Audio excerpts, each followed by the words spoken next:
Good morning, everyone. Father Stephen here from St. Thursday Orthodox Church in Stalham. We have been studying the letter attributed to St. Barnabas, and we've come to the end of that letter entitled The Way of Light. The way of light is when a thoughtful person is on pilgrimage in their lives toward God, and they want to live a life which is pleasing to God and to avoid anything which is displeasing to God. So we have to have some idea of what that involves. First and foremost, it is to love God as our Maker and Creator with every fibre of our being, and to give glory to Him because He saved us from death. We need to be keen on doing our duty to God in our prayer, in our worship, and shunning everything which is contrary to the way of God. Because to live a life which is displeasing to God is the way of death. That is how St. Barnabas puts it.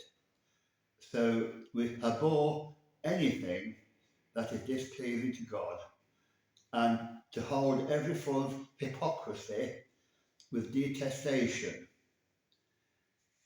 Be sure never to depart from the commandments of God, to treasure those commandments which He gave to Moses.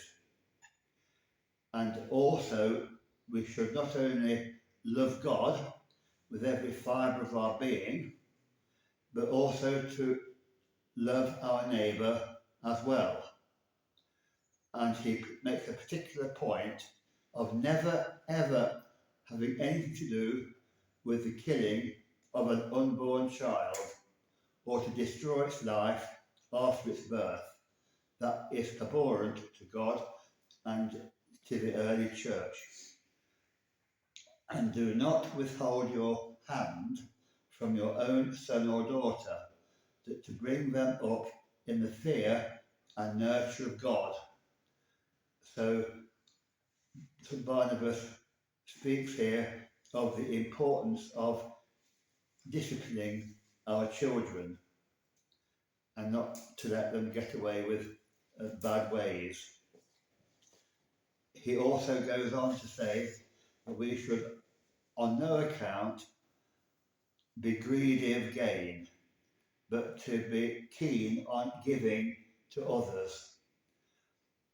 Whatever experience comes our way, we should accept it as a blessing from God, even those things which are difficult, because nothing happens outside the providence of God. He also talks about giving to our neighbours a share of what we have, and not to be possessive of our own belongings, to share them with everyone.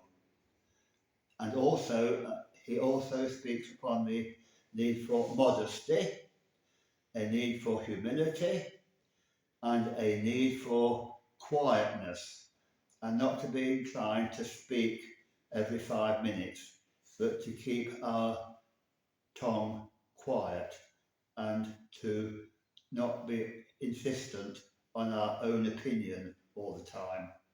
We have to cherish quietness and modesty and humility. Day and night keep the day of judgment in mind, says Barnabas. Seek the company of God's people every day, either labouring by word of mouth, that is to say, by going among them for purposes of exhortation and inspiration, and trying to save souls by the power of our speech, and not to speak ungodly things, never to take God's name in vain, and also to go out of our way to help others in the Christian way, to keep the traditions we have received and not to add to them or subtract from them, and also to resist evil at every point. And we also are reminded by Barnabas to make our decisions each day fairly and uprightly, and do nothing at all to encourage dissension, especially in the church. We should be keen to bring harmony at every point and never ever cause a quarrel, and make confession of our own faults before the priest, and never come to prayer with a bad conscience. All this is the way of light and the way of Christ. So we give thanks to God for the teaching of St. Barnabas.